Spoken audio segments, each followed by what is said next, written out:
Hi friends, so today I'm going to be reading Cloudy with a Chance of Meatballs. We were all sitting around the big kitchen table. It was Saturday morning, pancake morning. Mom was squeezing oranges for juice. Henry and I were betting on how many pancakes we could each eat, and Grandpa was doing the clipping.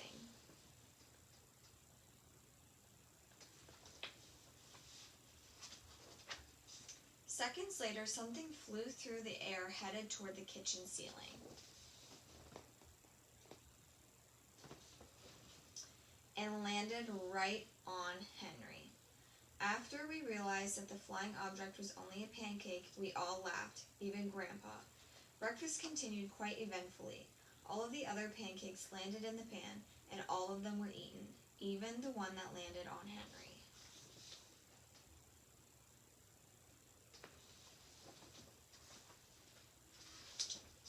That night, touched off by the pancake incident at breakfast, Grandpa told us the best tall-tale bedtime story he'd ever told. Across an ocean, over lots of huge bumpy mountains, across the 3 hot deserts and 1 smaller ocean, there lay the tiny town of Chew and Swallow.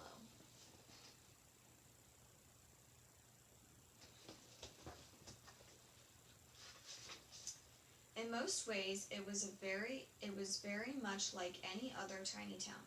It had a main street lined with stores, houses with trees and gardens around them, a schoolhouse, about 300 people, and some assorted cats and dogs.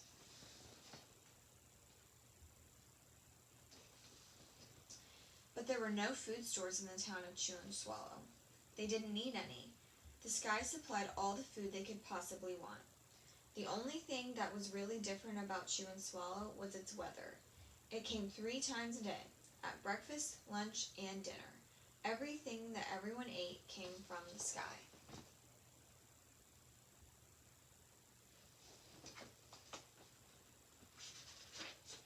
Whatever the weather served, that was what they ate.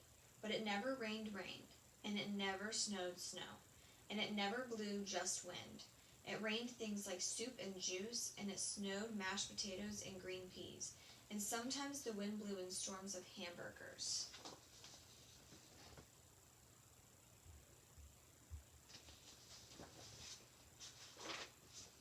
The people could watch the weather report on television in the morning, and they would even hear a prediction for the next day's food.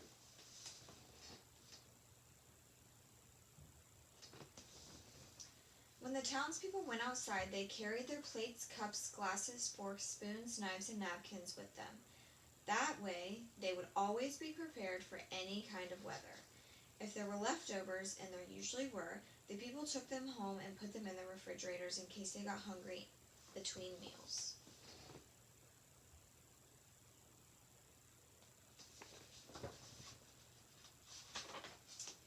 The menu varied. By the time they woke up in the morning, breakfast was coming down. After a few brief showers of orange juice, low clouds of sunny-side-up eggs moved in, followed by pieces of toast. Butter and jelly sprinkled down for the toast, and most of the time it rained milk afterwards.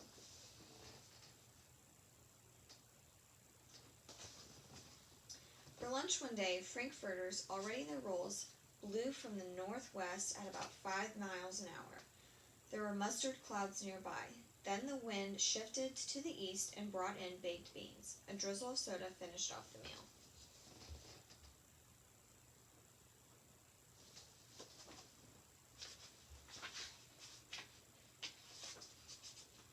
Dinner one night consisted of lamb chops, becoming heavy at times, with occasional ketchup. Periods of peas and baked potatoes were followed by gradual clearing, with a wonderful jello setting in the west.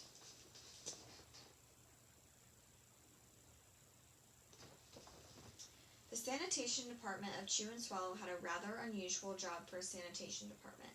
It had to remove the food that fell on the houses and sidewalks and lawns. The workers cleaned things up after every meal and fed all the dogs and cats.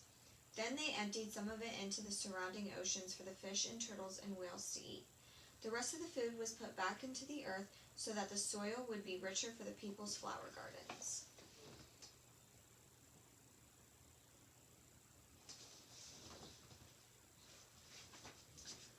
Life for the townspeople was delicious, until the weather took a turn for the worse.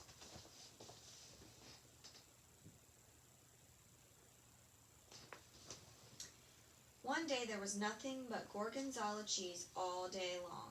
The next day there was only broccoli, all overcooked. And the next day there were Brussels sprouts and peanut butter with mayonnaise. Another day there was pea soup fog. No one could see where they were going, and they could barely find the rest of the meal that got stuck in the fog.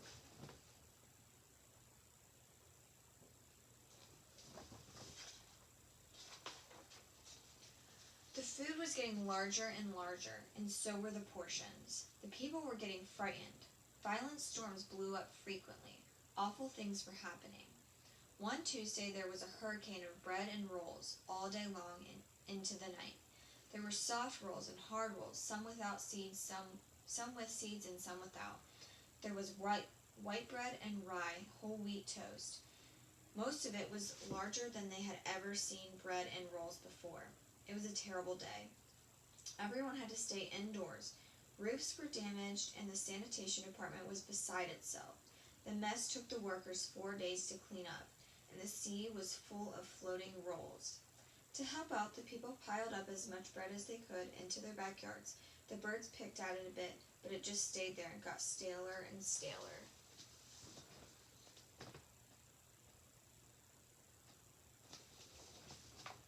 There was a storm of pancakes one morning, and a downpour of maple syrup that nearly flooded the town. A huge pancake covered the school. No one could get it off because of its weight, so they had to close the school.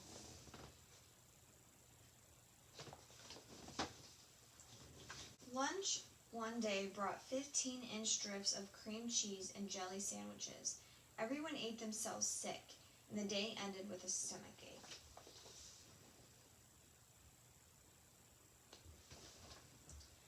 There was an awful salt and pepper wind accompanied by an even worse tomato tornado. People were sneezing themselves silly and running to avoid the tomatoes. The town was a mess. There were seeds and pulp everywhere.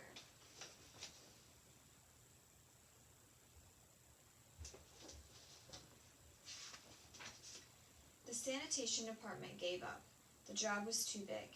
Everyone feared for their lives. They couldn't go outside most of the time. Many houses had been badly damaged by giant meatballs. Stores were boarded up, and there was no more school for the children. So a decision was made to abandon the town of Chew and Swallow.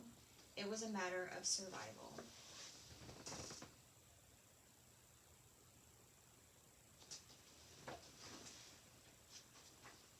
The people glued together giant pieces of stale bread, sandwich style, with peanut butter, took the absolute necessities with them, and set sail on their rafts for a new land.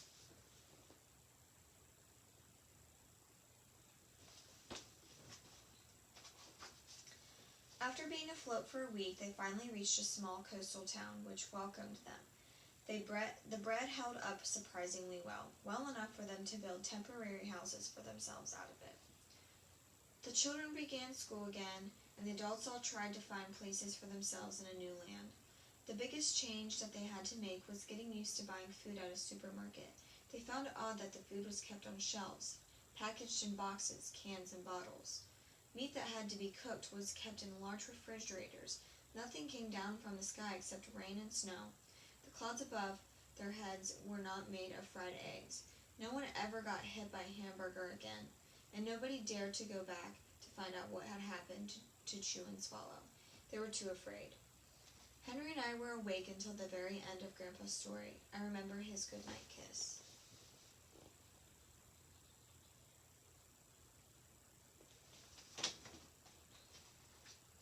The next morning we woke up to see snow falling out our window. We ran downstairs for breakfast and ate it a little faster than usual so we could go sledding with Grandpa. It's funny, but even as we were sliding down the hill, we thought we saw a giant pat of butter at the top, and we could almost smell mashed potatoes.